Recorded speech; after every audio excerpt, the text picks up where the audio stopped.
Hey future RN, let's be totally honest for a second. EKGs and cardiac rhythms can feel incredibly overwhelming for beginners. But today, we're going to break down the basics and make those strips wonderfully simple. Welcome to ClearPath NCLEX, where your go-to spot for high-yield NCLEX content that's actually designed to help you pass on the very first try. If you're feeling stressed out by EKG strips, take a deep breath. You're definitely not alone. We're going to break down the absolute basics today so you can walk into your exams and eventually your patient's room with total confidence. In fact, by the end of this explainer, I'm going to give you a foolproof method that'll let you confidently interpret any rhythm strip in exactly 15 seconds or less. Seriously, 15 seconds. Okay, here's our quick game plan for today. First, we'll introduce the framework to master EKGs in 15 seconds. Then we'll break down the specific steps, counting the rate, marching the rhythm, finding P waves, and measuring intervals. And finally, we'll wrap the whole thing up with a rapid review. So let's get right into it. Master EKGs in 15 seconds with the 5-step systematic interpretation. Here's the framework we're going to use. Step 1, rate. Step 2, rhythm. Step 3, P wave. Step 4, PR interval. And Step 5, QRS Complex. You're going to want to burn this exact sequence right into your brain. Because every single time you look at a strip, you walk through these exact 5 steps, in this exact order. It literally removes all the guesswork. So let's break down what each step actually means, starting with Step 1. Step 1. Count the rate and find that normal sinus rhythm.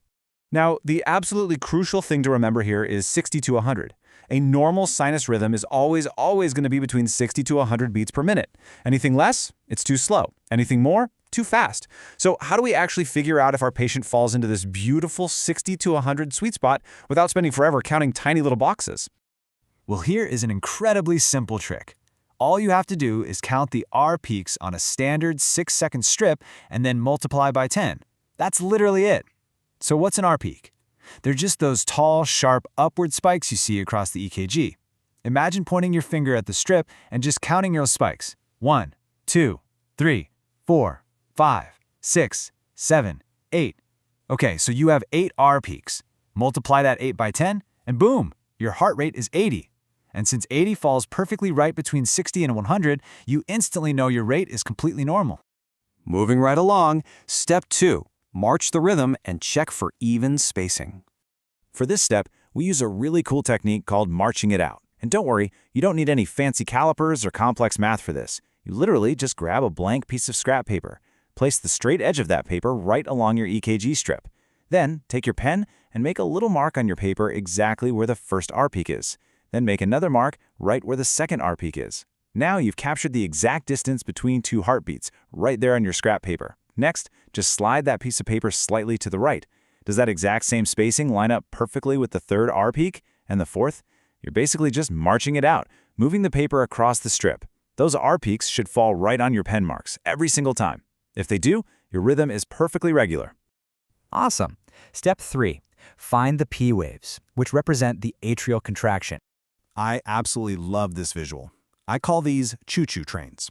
You have a little lump, followed by a big lump. What we're doing here is looking to see if that little P wave is actually present. And more importantly, we need to make sure it has a buddy.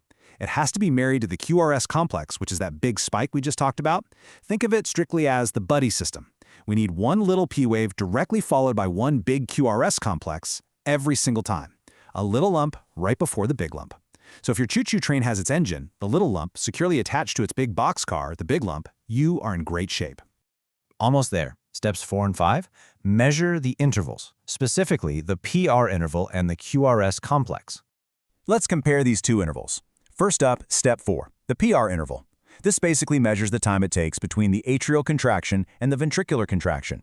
To keep this super simple, it should be 5 mini boxes or less on your EKG paper.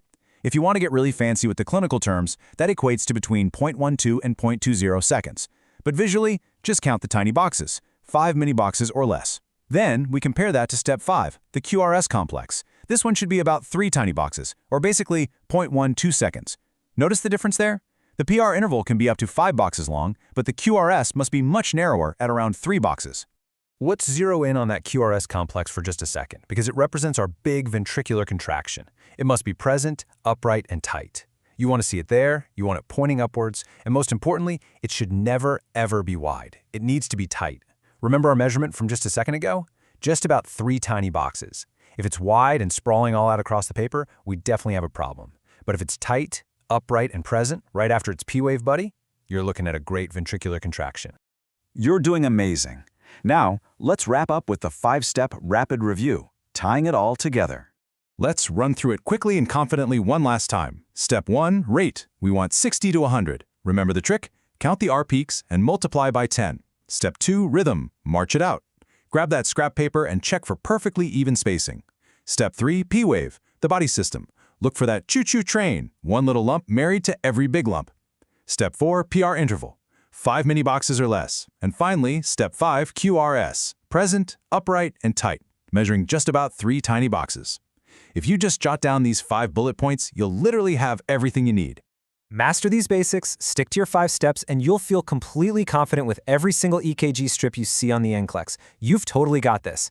Thanks so much for checking out this explainer on ClearPath NCLEX. If you liked it, please like and subscribe for the most high-yield clinical content. Hit that bell so you never miss the next game-changing NCLEX strip. Also, drop a comment below which rhythm do you find the trickiest. I read every single one. Before you go, leave yourself with this thought. Now that you know exactly what a normal heartbeat looks like, what do you think happens when those intervals start to stretch out and widen? Keep studying, stay focused, and we'll decode those dangerous rhythms next time.